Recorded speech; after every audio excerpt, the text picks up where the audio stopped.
कैसे माने भगवान है, हम भगवान के हैं? कैसे माने? क्या प्रमाण है आपके पास? अध्यात्म कोई प्रमाण की वस्तु है क्या? वो अनुभव की वस्तु है, अनुभूत विषय। वो कोई प्रकृत राम अतर्क बुद्धि मन बानी, जो मन बुद्धि के अतर्क है उसे कैसे हम प्रमाणित करें? पर पिता का ये पुत्र है तो उसमें कुछ गुण मिलते होंगे, स्वभाव मिलता होगा, तो पहचाना जा सकता है कि तुम अमुक के लड़के हो क्या? बोले कैसे पहचाना? बोले कुछ स्वभाव मिलता है। तो जैसे हमारे अंशी जो है प्रभु, वो अविनाशी है, तो हमारे अंदर एक चाहत है कि मैं मरूं नहीं कभी, है ना? सबके अंदर है ना, मैं मरूं नहीं, इसका मतलब मैं प्रभु का अंश हूं। दूसरी बात, हमारे प्रभु आनंद राशि है, हमारे अंदर ये चाहत है कि मुझे कभी दुख न मिले, सदैव आनंद ही आनंद है ना, चाहत सबके अंदर। तो हम है ना प्रभु के अंश।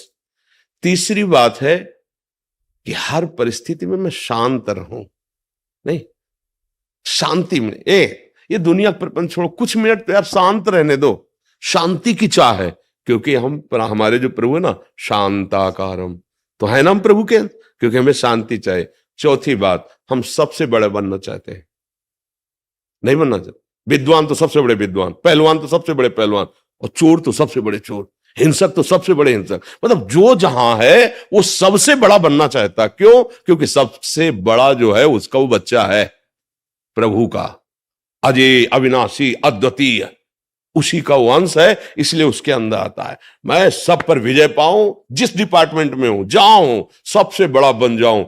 ये कुछ लक्षण ऐसे बताते हैं कि तुम प्रभु के अंश हो।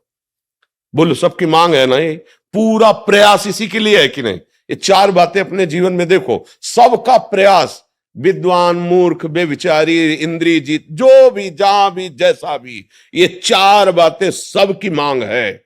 मैं अविनाशी हो जाऊं, मरूं नहीं, मुझे कभी दुख न मिले, सदा आनंद में रहूं, मैं कभी अशांत ना हूं, शांति प्राप्त हो, और मैं सबसे बड़ा बन जाऊं, है ना? ये चारों बातें प्रमाणित करती हैं कि मैं भगवान का बच्चा हूं, क्योंकि ये भागवतिक लक्षण है।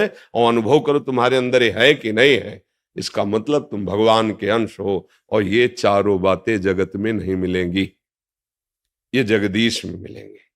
जगत में तुम चाहे जितने बड़े बन जाओ, तुम्हारे बाप कोई न कोई है किसी भी डिपार्टमेंट में, कहीं भी आपकी पहुंच नहीं, लेकिन आपसे बढ़कर है, विद्या में तो, गुण में तो, बल में तो, क्योंकि वो अनंत है। इसलिए खोजते चले जाओगे तो एक महाबलशाली मिलेगा जिसके बल के आगे किसी का बल नहीं। जाके बल लवलेस थे जीते चराचर धार, वो प्रभु जिसके एक लव मात्र बल से चराचर जगत पर विजय प्राप्ति की। अरे दस्कंदर, मैं उनका दास हूं जिनकी प्रिया का अपहरण करके तू लाया है। वो महाबल, वो महाज्ञान समुद्र, वो महारूप समुद्र, जो भी जैसे भी, हमारा परम लक्ष्य है भगवान की प्राप्ति। ज्ञानी जन जिसे आत्मा कहते हैं, योगी जन उसे परमात्मा कहते हैं, भक्त जन उसे भगवान कहते हैं, प्रेमी जन उसे अपने प्यारे लाडिले कहते हैं। उनके ये सब शब्दावली हैं। जिस रूप में चाहो, जैसे चाहो, ये यथा माम प्रपद्यन्ते तास तथैव भजामि। जैसे ये भगवान का प्यार देखो, जैसे चाहो। तो आज चाह रहे हो ना पत्नी रूप में, वही बना है, पुत्र रूप में वही बना है, जो तुम दृश्य देख रहे हो भेद में वही बना हुआ है। मत्ता परतरम नान्यत् किंचित् अस्ति धनंजय, मैं ही मैं हूं, मैं ही मैं। अब बस ये कि तुम चाहते क्या हो। अगर तुम विषय चाहते हो, जगत चाहते हो, तो और कोई नहीं, कृष्ण ही बना हुआ है, कोई नहीं। किंचन मात्र, वेद कहता है सर्वम खलमिदम ब्रह्म नेना नास्ति। तो फिर जब किंचन मात्र कोई और है ही नहीं, तो विषय भी तो वही बना है, पर ये तुम जानते नहीं हो, इसीलिए तुम भोक्ता भाव किए हो, यही तुम्हें फंसाए हुए है। इसलिए मन वचन कर्म से गुरुजनों का आश्रय लेकर उनके अमृतमय वचनों का हम आदर करते हुए श्रवण करें, मनन करें और आचरण में उतारें, तो परम लक्ष्य की प्राप्ति निश्चित, क्योंकि वो है, प्राप्त है, केवल अनुभव करना है। सच्ची बात, उसको उपजना नहीं, कोई साधना की उपज नहीं, परमात्मा ज्ञान या परमात्मा प्रेम वो है। जैसे प्रेम है, वही प्रेम हमारा देह में है, देह संबंधियों में है, भोगों में है। भगवान का प्रेम कैसे जागृत होता है? सबकी ममता ताग बटोरी, वो मम पद मन बांध बटोरी, वही प्रेम है ना। वही बिखर गया असत में तो राग कहा गया, मोह कहा गया, आसक्ति कही गई। लेकिन वही समिट गया प्रभु की तरफ तो अनुराग कहा गया, प्रेम कहा गया। कोई अलग चीज नई उपजती नहीं साधना से। जो तत्व ज्ञान है, जो तत्व है, जिसको हम भूले हुए हैं, उसी की स्मृति आ गई। नष्टो मोहा स्मृति लब्धा तत्प्रसादान में। कोई नई चीज तो नहीं हुई ना। पूरी गीता सुनने के बाद कोई नई चीज उपजी क्या?